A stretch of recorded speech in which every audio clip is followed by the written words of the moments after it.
Journalists, so-called academics, the media, they hold them all responsible. They say lynchings are dead, but they're not dead. They're not over. They're still lynched. This is an example of modern day lynching. So the saga of Jason Ardley continues, and there's a law that's being proposed on change.org that is completely ridiculous. It is showing that people are not able to separate some issues here. Everything has to be about race. Everything has to be about a victim. The narrative is that Jason Ardley is a complete victim despite the fact that he has lied continuously throughout his entire life. It's not his fault.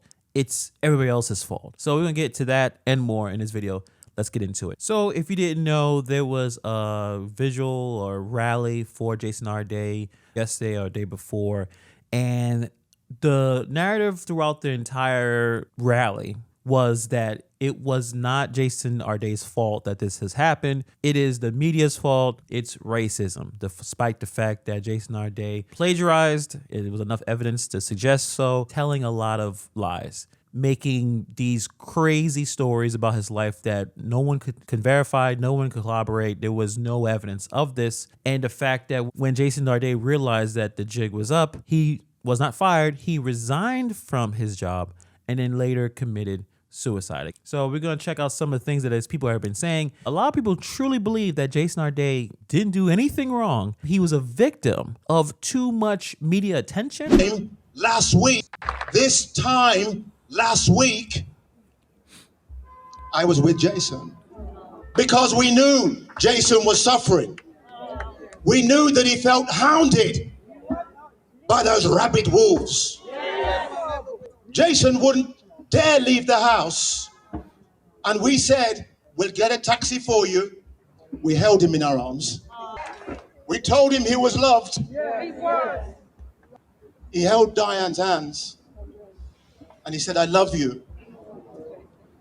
But he said, they're hounding me to death. And I cannot see a way out. He was first appointed as a professor in Cambridge 3 years ago. And for those 3 years, he has had a vicious campaign, a bitter campaign by anonymous people, by other professors. The people that were talking about him were not anonymous. They have their names. I think the main guy who's been talking about this for weeks, you saw his name. So it wasn't really anonymous at all. There were people that were suggesting that the things that he was saying was not true. This is a story of corruption, of people who knew the truth and covered it up, who used the threat of legal intimidation to silence people, including journalists who tried to tell the truth.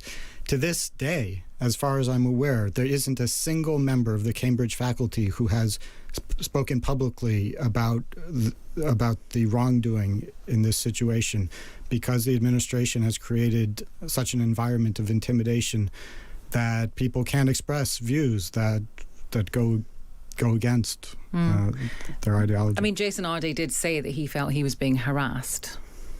I mean, if you do something wrong repeatedly and knowingly, and people ask you questions about it, I mean, you can't just get off scot-free by calling it harassment. That's why he had to quit. He realized once Cambridge had to do their own investigation that it was going to find out that a lot of things he said was not true.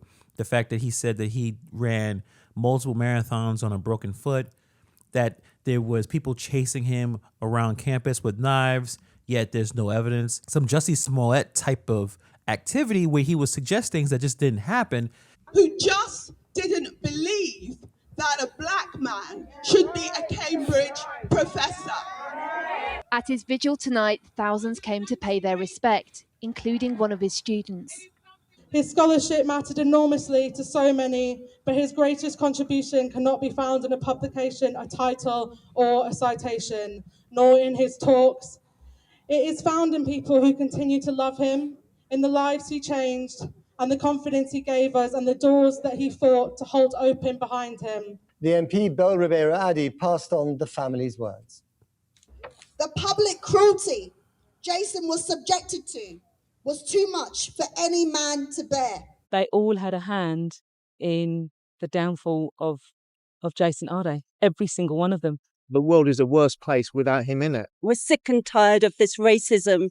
Professor Jason Ardley, the youngest black professor appointed at Cambridge University, was found dead in London on August 14th. He had faced allegations of plagiarism and falsifying his achievements.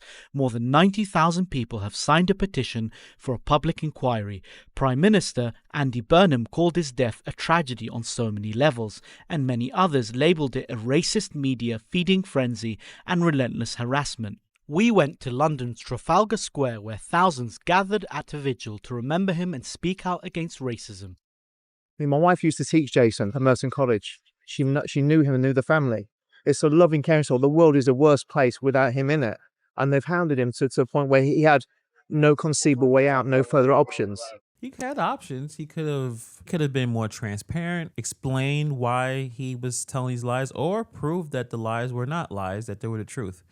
If he didn't do it, he would have been able to prove that he didn't do it. Problem is that he did it and he couldn't handle it because he built a false reality of this grandiose hero that was able to be extremely smart and able to run multiple marathons. Again, multiple marathons with a broken foot. Like, a lot of these things just didn't make any sense. I think that's why he fell under it. And I think this is a person who had mental health issues throughout their entire life. Just because you have autism does not mean you will self-delete. That doesn't make any sense. This was a particular case of a dude that his entire worldview, his identity was shattered when he was found out that he was making this stuff up. It's just such an unfair situation. He was an incredibly kind soul.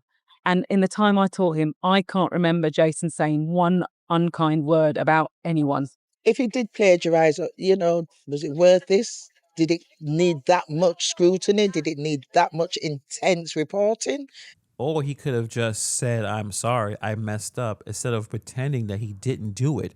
That's the problem. When you are caught, show accountability. If he would have shown accountability, why would there be more videos or more news articles about the situation? It would have been a dead situation. It would have been dead. Problem is, he couldn't handle that.